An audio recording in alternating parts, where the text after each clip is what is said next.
Good morning, everyone. Today we are going to learn political science of 11th class RBSC board English medium. Hope you are doing very well during this pandemic, and we are going to start the classes regularly. And most of the time, I will take the live classes, but frequently I will send you the recorded videos on YouTube so that you can watch as many times as you want, and your doubt will be cleared in a very lucid and candid manner. And still you feel any kind of doubt, uh, any kind of issues regarding getting notes, regarding the concept, you can ask me. I will provide you the contact as number as well. Fundamental basis of political science, we are having two parts here. First part is that political science जो 11th class का है उसमें अपन पहला part में पढ़ेंगे fundamental basis of political science. जो political science है उसके फंडामेंटल बेसिस क्या हैं, what are the some principle base, what are the some principle stuff we are which we are going to learn, मतलब ऐसी क्या क्या चीज़ें हैं जो अपन इसमें पढ़ेंगे। तो बहुत सारी यूनिट है पहले वाले पार्ट में, वो अपन यूनिट के बारे में सीखेंगे, उन यूनिट्स में क्या क्या है बेसिकली वो देखेंगे अपन। जैसे पहले यूनिट है उसमें पॉलिटिकल साइंस का इंट्रोडक्शन है, डेफिनेशन है, नेचर है, स्कोप है। फिर स्टेट का क्या कंसेप्ट है, सेकंड यूनिट में नीड, सोवरेंटी क्या है, डेफिनेशन क्या है, फीचर क्या है। ठीक है, फिर भारतीय moderate and Marxist view of the state. State का मतलब पता है क्या होता है? स्टेट ऐसे नहीं है जैसे राजस्थान एक स्टेट है, यूपी एक स्टेट है, पंजाब एक स्टेट है, वो स्टेट की बात नहीं कर रहा। स्टेट का मतलब एक टेरिटरी है, जैसे इंडिया भी एक स्टेट है, यूएसए भी एक स्टेट है। फिर देखा जाए जैसे राजस्थान हुआ, बिहार हुआ, यूपी हुआ, पंजाब हुआ, ये भी एक स्टेट है, दिल्ली भी एक स्टेट है। अब जैसे राजस्थान में जयपुर हुआ, वो भी एक स्टेट है। तो स्टेट का एक बहुत ही ब्रॉडर पर्सपेक्टिव है, बहुत मतलब एक व्यापक तौर पे इसका यूज किया जाता है स्टेट का, तो उसके बारे में अपन समझेंगे। ठीक है, उसके बाद में स्टेट के ओरिजिन की क्या थ्योरीज हैं वो पढ़ेंगे थर्ड यूनिट में, है ना। फिर जो गवर्नमेंट है उसके डिफरेंट डिफरेंट फॉर्म्स क्या क्या हैं, aristocracy, democracy. Democracy means the government of the people, for the people, by the people, उसको बोलते हैं लोकतंत्र। Aristocracy means government of the rich people, मतलब ऐसी गवर्नमेंट जिसमें मतलब बहुत ही रिच लोग हों, वो चला रहे हो, गवर्नमेंट रूल कर रहे हो। ठीक है। और ऑथोरिटेरियनिज्म का मतलब होता है डिक्टेटरशिप, ऑथोरिटी हो, मिलिट्री रूल हो। ठीक है। अच्छा, उसके बाद में डिफरेंट डिफरेंट गवर्नमेंट्स के फॉर्म होते हैं, यूनिटरी एंड फेडरल। यूनिटरी का मतलब ये होता है जिसमें मान लो कि जैसे स्मॉल कंट्रीज होती है ना, उनमें क्या होता है, यूनिटरी सिस्टम होता है। जो किसी स्टेट का, किसी कंट्री का, किसी नेशन का प्राइम मिनिस्टर या प्रेसिडेंट ही सब कुछ देखता है। ठीक है, मतलब बहुत ही इतना छोटा सा एक कंट्री होता है जिसमें बाकी चीज़ें रिक्वायर्ड ही नहीं पड़ती। यूरोप में ऐसे बहुत सारे स्टेट्स हैं जो बहुत छोटे छोटे हैं, जिनके अपने नाम ही नहीं सुने। तो वो सारे स्टेट्स आप कह सकते हो वहाँ पे यूनिटरी गवर्नमेंट चलती है, मतलब सीधा प्रेसिडेंट, प्राइम मिनिस्टर और उनके मिनिस्टर, दैट्स इट। जैसे मैं एक छोटा सा एग्जांपल दूं तो जैसे दिल्ली है, तो दिल्ली का जो चीफ मिनिस्टर है ना, उनके एमएलए हैं 70, वो अच्छे से यूनिटरी सिस्टम को लागू कर सकते हैं। तो दिल्ली ये कितना छोटा है वैसे देखा जाए तो। ठीक है। फेडरल का मतलब होता है ऐसा गवर्नमेंट या ऐसी फॉर्म ऑफ गवर्नमेंट जिसमें डिफरेंट डिफरेंट स्टेट्स हों, और एक सेंटर गवर्नमेंट हो, डिफरेंट डिफरेंट स्टेट्स की गवर्नमेंट हो। तो या तो उन स्टेट्स के क्या होंगे, चीफ मिनिस्टर होंगे, या फिर उनके गवर्नर्स होंगे। जैसे यूएसए में क्या होता है, प्रेसिडेंशियल फॉर्म ऑफ गवर्नमेंट रहती है, तो उसमें क्या रहते हैं, डिफरेंट डिफरेंट स्टेट्स के गवर्नर रहते हैं। और इंडिया में क्या है, prime ministerial form of government है, क्योंकि हेड होता है ना, वो प्राइम मिनिस्टर है। तो डिफरेंट डिफरेंट स्टेट्स में क्या है, चीफ मिनिस्टर्स हैं। ठीक है। फिर आता है पार्लियामेंट्री एंड प्रेसिडेंशियल, जिसका मैंने अभी थोड़ी देर पहले ही जिक्र किया था। पार्लियामेंट्री फॉर्म ऑफ गवर्नमेंट का मतलब होता है जिसमें जो हेड है, एग्जीक्यूटिव पर्सन है ना टॉप पे, वो प्राइम मिनिस्टर रहता है, और पार्लियामेंट के थ्रू चीजें एग्जीक्यूट होती हैं। प्रेसिडेंशियल फॉर्म ऑफ गवर्नमेंट जैसे रशिया में है, यूएसए में है, प्रेसिडेंशियल फॉर्म ऑफ गवर्नमेंट है। उसमें क्या होता है, हेड प्रेसिडेंट रहता है और डिफरेंट डिफरेंट स्टेट्स के गवर्नर रहते हैं। जैसे पार्लियामेंट्री फॉर्म ऑफ गवर्नमेंट कहाँ पे, इंडिया में है, ठीक है, यूके में है, जापान में है, इजराइल में है, ठीक है। तो ये सारे की सारी जो गवर्नमेंट्स है ना, उनके बारे में अपन स्टडी करेंगे, क्या पार्लियामेंट्री फॉर्म ऑफ गवर्नमेंट है, क्या प्रेसिडेंशियल फॉर्म ऑफ गवर्नमेंट है, ठीक है। अगली यूनिट में अपन पढ़ेंगे कि फिफ्थ यूनिट है organs of the government. Organs जैसे बॉडी के डिफरेंट डिफरेंट ऑर्गन्स नहीं होते, लंग्स होता है, हार्ट होता है, वेन्स होते हैं, बहुत सारे ऑर्गन्स होते हैं ना, वैसे ही जो एक गवर्नमेंट है ना, उसके क्या क्या ऑर्गन्स हैं वो पढ़ेंगे अपन। तो क्या क्या ऑर्गन्स हैं भी, जैसे लेजिस्लेचर है, एग्जीक्यूटिव है और जुडिशरी है। मतलब लेजिस्लेचर में कौन आते हैं, लेजिस्लेचर में आते हैं जैसे डिफरेंट डिफरेंट जो अपने एमएलए हैं, member of legislative assembly, MPs हैं, मेंबर ऑफ पार्लियामेंट। तो जो लेजिस्लेचर है ना, ये कानून बनाते हैं, मतलब एक प्रिंसिपल तैयार करते हैं, पॉलिसी लेकर के आते हैं, डिफरेंट डिफरेंट बिल लेकर के आते हैं अपने लिए, डिफरेंट डिफरेंट अमेंडमेंट करते हैं कॉन्स्टिट्यूशन में। तो ये सारा का सारा काम जितने भी लेजिस्लेचर्स है ना, एमएलएज एमपीज, उनका कंट्रीब्यूशन है, उनका काम है पॉलिसी बनाना, कानून लेकर के आना, बिल लेकर के आना, उनको किसी भी कोई पुराना बिल है उसको अमेंड करना, नई नई चीजें तैयार करना। फिर आता है एग्जीक्यूटिव। एग्जीक्यूटिव कौन करता है, एग्जीक्यूट करता है एडमिनिस्ट्रेशन वाले लोग। एडमिनिस्ट्रेशन में कौन होते हैं, जैसे आईएएस है और उसके नीचे काम करने वाले लोग हैं, आईपीएस है, उसके नीचे काम करने वाली पूरी पुलिस डिपार्टमेंट है, जैसे आरएएस है, स्टेट लेवल पे देखें, राजस्थान लेवल पे देखें तो अपन एसडीएम है, ठीक है। तो सब डिविजनल मजिस्ट्रेट बोलते हैं ना उसको, एसडीएम और डीएम। तो डिस्ट्रिक्ट मजिस्ट्रेट है। तो ये सारे के सारे लोग क्या है, एग्जीक्यूटिव है, मतलब उनके हाथ में डायरेक्ट पावर है। भाई आपने कुछ गड़बड़ किया, क्राइम किया, तो एक्शन कौन लेता है, प्राइम मिनिस्टर थोड़ी लेता है, एमएलए थोड़ी लेता है, एमपी थोड़ी लेता है, क्योंकि उनके पास पावर नहीं है, उनके पास एग्जीक्यूशन वाली पावर ही नहीं है। वो सिर्फ पुलिस को कानून बता सकते हैं, बना के दे सकते हैं कि भाई तुम ऐसे एक्शन लो। एक्शन लेने का काम पुलिस का है। तो पुलिस सबसे बेस्ट एग्जाम्पल है एग्जीक्यूटिव का। अच्छा जी, फिर पुलिस को क्या एक्शन लेना है, कितना पनिशमेंट देना है, ये पुलिस नहीं डिसाइड कर सकती, पुलिस पकड़ के ला सकती है उनको बस। ये डिसाइड करती है judiciary. Third pillar of Indian democracy है। तो जुडिशरी क्या काम करती है, जुडिशरी पनिशमेंट देती है, बताती है कि सही क्या है, गलत क्या है, उनकी बातें हमें माननी होती हैं कि भाई ये सही है, ये गलत है। और फोर्थ नंबर पे आता है मीडिया, जो यहाँ पे दिया नहीं है उन्होंने। आपने सुना भी होगा कि मीडिया होता है वो फोर्थ पिलर ऑफ डेमोक्रेसी है। तो किसी भी डेमोक्रेसी में चार पिलर होते हैं, फोर पिलर्स होते हैं। पहला लेजिस्लेचर है, फिर एग्जीक्यूटिव है, फिर जुडिशरी है, फिर मीडिया है। मीडिया का काम क्या है, गवर्नमेंट क्या कर रही है, डिफरेंट डिफरेंट स्टेट्स के लोग क्या कर रहे हैं, ठीक है, लोगों की प्रॉब्लम क्या है, नीड क्या है, वो गवर्नमेंट तक पहुंचाना। और गवर्नमेंट ने क्या क्या गलत काम किया है वो जनता तक पहुंचाना। ये काम है मीडिया का। फिर इसमें अपन ये भी पढ़ेंगे कि theory of separation of power and check the balance. जैसे मतलब पावर सेपरेट होती है ना, स्टेट्स के पास अपनी अलग पावर होती है, अपनी अलग पुलिस होती है, सेंटर के पास अपनी अलग पावर होती है। इनके बारे में भी पढ़ेंगे अपन, है ना।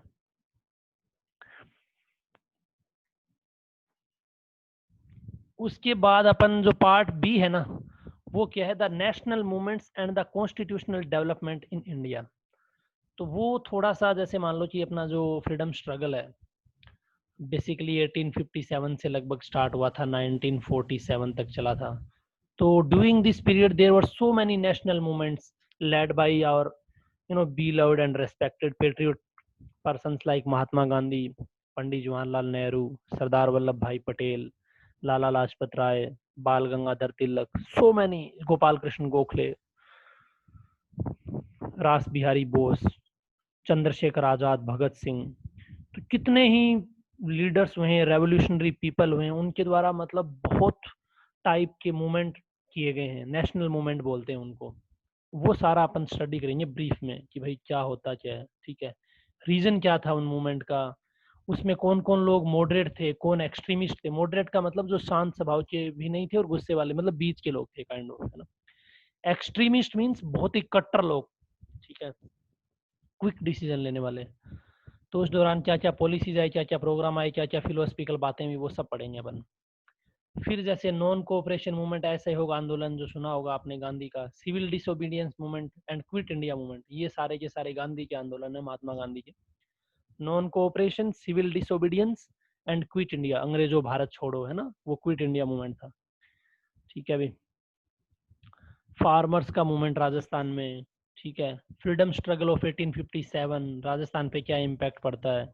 रेवोल्यूशनरी प्रजा मंडल, जो यहाँ के जो राजा थे उनकी प्रजा थी, उनका क्या मूवमेंट है, ये सब चीजें अपन पढ़ेंगे। फिर 8th क्लास में आता है background of the constitutional development in India, acts of 1909 and 19, मतलब जो अपना कॉन्स्टिट्यूशन आज अपने पास है उसका बैकग्राउंड क्या था, मतलब कैसे स्टार्ट हुआ, कैसे ये आइडिया आया, और कितना टाइम लगा इसको बनाने में, किस टाइप की पॉलिसीज कमेटीज बनाई गई है ना, कौन लोग थे, which people were included to form the constitution, है ना। तो ये मतलब एक गवर्नमेंट ऑफ इंडिया एक्ट आया था 1935 में। जो लास्ट गवर्नर था ना इंडिया का, मतलब जो ब्रिटिश गवर्नर था बेसिकली, वो उसने ये एक्ट पास किया था। तो बहुत सारी बातें अपने को इसमें जानने को मिलेगी। ठीक है। फिर 9th चैप्टर में अपन यही पढ़ेंगे, causes of downfall of the British rule in India. ठीक है। इंडियन इंडिपेंडेंस एक्ट ऑफ 1947, किस एक्ट के तहत अपन इंडिपेंडेंट हुए, है ना। और अब ब्रिटिश रूल का डाउनफॉल, मतलब ब्रिटिश रूल फिनिश कैसे हुआ, खत्म कैसे हुआ, तो उसके डाउनफॉल के बारे में पढ़ेंगे, है ना। फिर एक कॉन्स्टिट्यूएंट असेंबली बनी थी, उसका फॉर्मेशन क्या था, पर्पस क्या था, फंक्शनिंग क्या था, वो चीजें भी पढ़ेंगे अपन।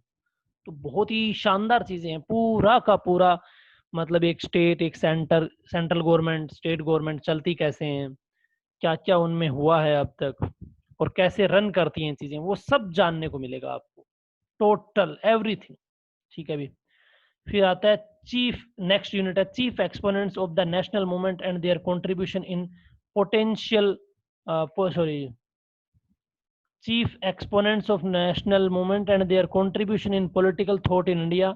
अब यहाँ पे वो ये कहना चाह रहा है कि जितने भी नेशनल मूवमेंट हुए ना, उनमें कौन कौन से ऐसे लीडर्स हैं, कौन कौन से ऐसे पॉलिटिकल थिंकर हैं who emerged and came out to provide the freedom and to end the British rule in India।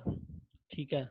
तो इसमें कौन कौन लोग हैं, स्वामी दयानंद सरस्वती, आपने नाम सुना होगा, स्वामी विवेकानंदा का नाम सुना होगा, महर्षि अरविंद घोष, वीर दामोदर सावरकर, सरदार पटेल, डॉक्टर B.R. अम्बेडकर, महात्मा गांधी, पंडित जवाहरलाल नेहरू, पंडित दीनदयाल उपाध्याय, ये सारे के सारे ऐसे लोग हैं जो, जिनका कंट्रीब्यूशन है कुछ ना कुछ अपनी सोसाइटी में, अपनी कंट्री में, अपने स्टेट में, during the national movements and freedom struggle of India between 1857 to 1947। So these were the people who contributed a lot to get the freedom and to give the freedom to us basically। ठीक है। तो 9th class में, sorry 11th class में जो अपन political science पढ़ेंगे, उसके दो parts कौन कौन से हैं और इसमें अपन क्या क्या पढ़ेंगे, ये सारी चीज़ें मैंने आपको बता दी हैं अभी। ठीक है। एंड आफ्टर दैट अपना पहला चैप्टर है। तो पहले चैप्टर में तो मतलब बेसिकली अपना इंट्रोडक्टरी पार्ट रहेगा कि पॉलिटिकल साइंस का मीनिंग क्या है, what is the meaning, what kind of nature it has, है ना, और इसका स्कोप क्या है, why are we studying it and why it is necessary to study basically. And we can learn here that how it is a science, मतलब आपने word अच्छे से यदि पढ़ा हो तो क्या लिखा हुआ है, पॉलिटिकल साइंस लिखा हुआ है। पॉलिटिकल भी साइंस है क्या, साइंस में तो आपने सारा ये कुछ पढ़ा होगा, केमिस्ट्री होती है, फिजिक्स होती है और बायो होती है, ये होती है साइंस में तो, लेकिन पॉलिटिकल भी साइंस है क्या, इस, तो ये इसका क्या मीनिंग है, क्या इंपॉर्टेंस है, ये सब बातें अपन पढ़ेंगे। ठीक है। बहुत ही अच्छा मतलब एक सब्जेक्ट है, काफ़ी कुछ जानने को मिलेगा आपको, और बहुत ही रेवोल्यूशनरी लोग हुए हैं मतलब, तो जिन्होंने पॉलिटिकल साइंस के बारे में बहुत अच्छे से डिस्क्राइब किया है। ठीक है। तो देखो, man is a political creature by nature and he who lives without society or state is either a good or a beast.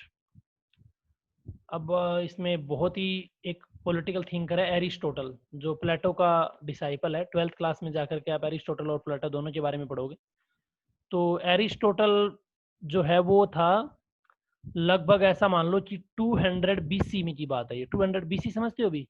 जैसे मतलब एक्चुअल में क्या होता है, जैसे जितना भी टाइम है ना उसको आप ऐसे समझ सकते हो, एक ये जीरो है।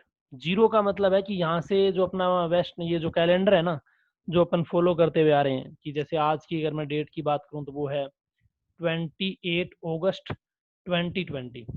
तो ये जो अपन कैलेंडर फॉलो कर रहे हैं ये ग्रिगोरियन कैलेंडर है। मतलब ग्रिगोरियन नामक एक थिंकर ही मान लो, एक एक्टिविस्ट मान लो, कुछ भी मान लो, उसका आइडिया है ये पूरा का पूरा कैलेंडर। ठीक है, जितने भी जैन फेब से लेकर दिसंबर तक जितने भी मंथ्स हैं उनमें डेज हैं, ये सारा का सारा ग्रिगोरियन कैलेंडर है। और अपने जो कैलेंडर था ना इंडिया में पहले, जो हिंदी कैलेंडर आपने सुना होगा, चैत्र, वैशाख, ज्येष्ठ, साढ़, सावन, भाद्रपद, आसोज, है ना, कार्तिक, माघ, पूर्णिमा, मेघ, फाल्गुन, ये सारे महीने फॉलो होते हैं। गांव वगैरह में आप जाओगे कभी, ऐसा नहीं बोलते सावन का महीना चल रहा है, बारिश हो रही है, ऐसे फागुन आ गया, होली आने वाली है, तो वो महीने मतलब वो कैलेंडर फॉलो होता था। जो इंग्लिश कैलेंडर है वो ग्रिगोरियन कैलेंडर है। और इन कैलेंडर के लोगों का ये मानना है कि जब ईसा मसीह का जन्म हुआ था ना, क्रिश्चियन रिलीजन में आपने ईसा मसीह का नाम सुना होगा, चर्च वगैरह में जाते हो तो कैसे हाथ मतलब एक फैलाए हुए एक बंदा खड़ा रहता है ना, वो ईसा मसीह है। तो इन लोगों का मानना है कि he was the incarnation of God himself, और they worship him as a god, मतलब वही गॉड है उन लोग। जैसे अपन Lord Krishna, Lord Ganesha, Lord Shiva, इनकी वर्शिप करते हैं ना, सेम वे में वो ईसा मसीह की वर्शिप करते हैं। वो मानते हैं कि when Isa Masih was born, that was the beginning of everything, मतलब वो शुरुआत है, वो शून्य है, वही स्टार्ट कह सकते हो एक तरीके से। तो उसको वो मानते हैं कि वो जीरो है। उससे पहले का जो टाइम था ना, ईसा मसीह के जन्म से पहले का टाइम, उस टाइम को ये लोग मानते हैं बिफोर क्राइस्ट। इंग्लिश में ईसा मसीह को क्राइस्ट बोलते हैं, तो इस टाइम को इन्होंने नाम दिया बिफोर क्राइस्ट। और शॉर्ट फॉर्म में बात करूं तो बीसी, बिफोर क्राइस्ट। कई बुक में ऐसा भी लिखा रहता है BCE। ठीक है, जब ईसा मसीह का जन्म हुआ तो इसको जीरो बोला गया। आफ्टर दैट, इसके बाद के पीरियड को बोला जाता है आफ्टर क्राइस्ट, AC। कुछ बुक में इसको ACE लिखा जाता है। और या फिर इसको बोला जाता है AD, इसका मतलब है एनो डोमिनी। ये एक ग्रीस वर्ड है जिसका मतलब होता है बाद का, मतलब ईसा मसीह के बाद का। एनो डोमिनी, ANNODOMIN, एनो डोमिनी, तो AD लिखा जाता है। तो ये जो 2020 है ना, इसका फुल फॉर्म एक्चुअली ऐसे है, 28 अगस्त 2020 एनो डोमिनी। तो मैंने आपको बताया कि एरिस्टोटल का पैदा हुआ 200 BC। इसका मतलब पता है क्या है? ये तो जीरो, फिर ये 1, फिर ये ऐसे 100, फिर ये 200, फिर 1000, फिर ऐसे करके 1500, फिर करके 2000, फिर आगे जा करके 2018, 2019 और 2020। ठीक है, और उससे पहले मतलब जीरो से 200 साल पहले, मतलब आज से लगभग 2200 साल, 2200 ईयर्स अगो एरिस्टोटल पैदा हुआ था। प्लेटो का डिसाइपल था ये। तो आप मान के देख लो कि कितनी पुरानी बात है, लगभग 2200 ईयर्स अगो की बात कर रहा हूं मैं। ठीक है, तो एरिस्टोटल ने उस टाइम पॉलिटिकल साइंस के बारे में ये बातें कह दी थी जो आज अपन पढ़ने जा रहे हैं। तो डेफिनेटली थोड़ा बहुत तो समझ आई होगा आपको, AD क्या है, BC क्या है, क्राइस्ट क्या है ना, ये सारी चीजें मैंने आपको बता दी। तो उसने कहा था कि man is a political creature by nature, and he who lives without society or state is either a god or a Bisht. बहुत ही शानदार बात लिखी है उसने। वो ये कहना चाह रहा है कि बाई नेचर या बाई बर्थ कह लो, जो ह्यूमन बीइंग है ना, जो मैन है, मैन का मतलब यहाँ पे सिर्फ मेल की बात, कैंडिडेट्स की बात नहीं हो रही, मेल फीमेल जितने भी लोग हैं ना, चाहे वो मेल हो चाहे वो फीमेल हो, चाहे वो चिल्ड्रन हो चाहे वो यंग हो चाहे वो अडल्ट हो, कोई भी हो, किस टाइप का मैन का मतलब यहाँ पे अपन ह्यूमन बीइंग को रिप्रेजेंट कर रहे हैं, वो एक पॉलिटिकल क्रिएचर है। पॉलिटिकल क्रिएचर होने का मतलब पता है क्या है? कि उसकी अपनी एक थिंकिंग है, उसका अपना एक ओपिनियन है, उसकी अपनी एक थॉट प्रोसेस है, उसकी अपनी एक आइडियोलॉजी है, उसका अपना एक वे ऑफ लिविंग है, वे ऑफ स्टैंडर्ड है। जैसे मतलब हर किसी की लाइफ में नहीं होते कि यार इसकी लाइफ का ये रूल है, उसूल है ना, तो उसकी अपनी टर्म्स एंड कंडीशन है। तो वो सारा का सारा एक पॉलिटिकल क्रिएचर कह सकते हैं अपन। किसी बात पे वो गुस्सा होता है, किसी बात पे वो नाराज होता है, किसी बात पे वो किसी चीज को क्विट कर लेता है, ज्वाइन कर लेता है, तो सारी की सारी पॉलिटिकल चीजें उसमें हैं। तो man is a political creature by nature, by birth, automatically political creature है।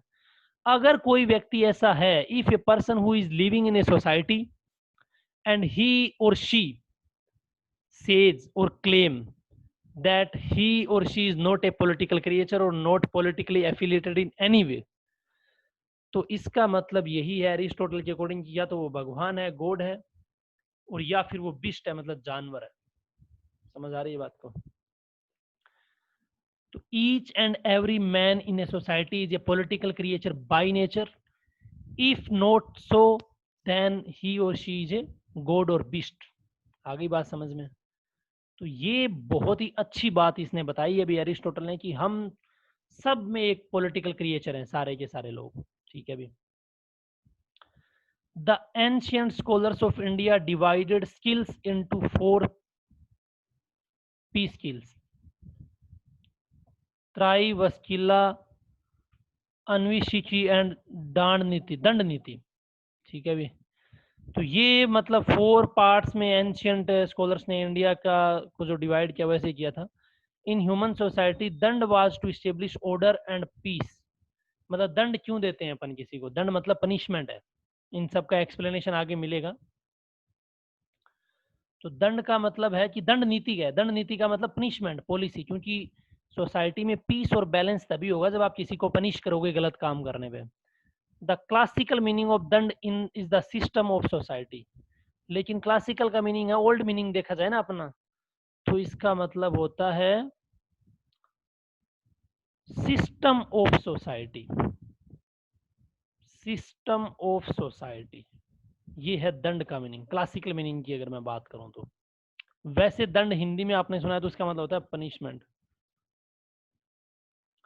अच्छा, फिर इसने बात की है जो orderly society is called the state.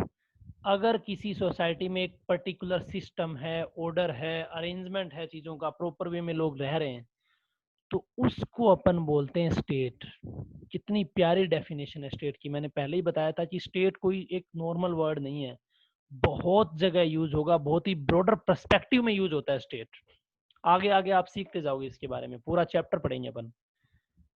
The community where order और दंड, दंड का मतलब मैंने बताया था ना system, order, is established and difference between ruler and ruled privilege prevails due to use of government authority is called state। बहुत ही प्यारी डेफिनेशन थोड़ा सा एलाबोरेट करके दी है कि एक कम्युनिटी, कम्युनिटी मीन्स द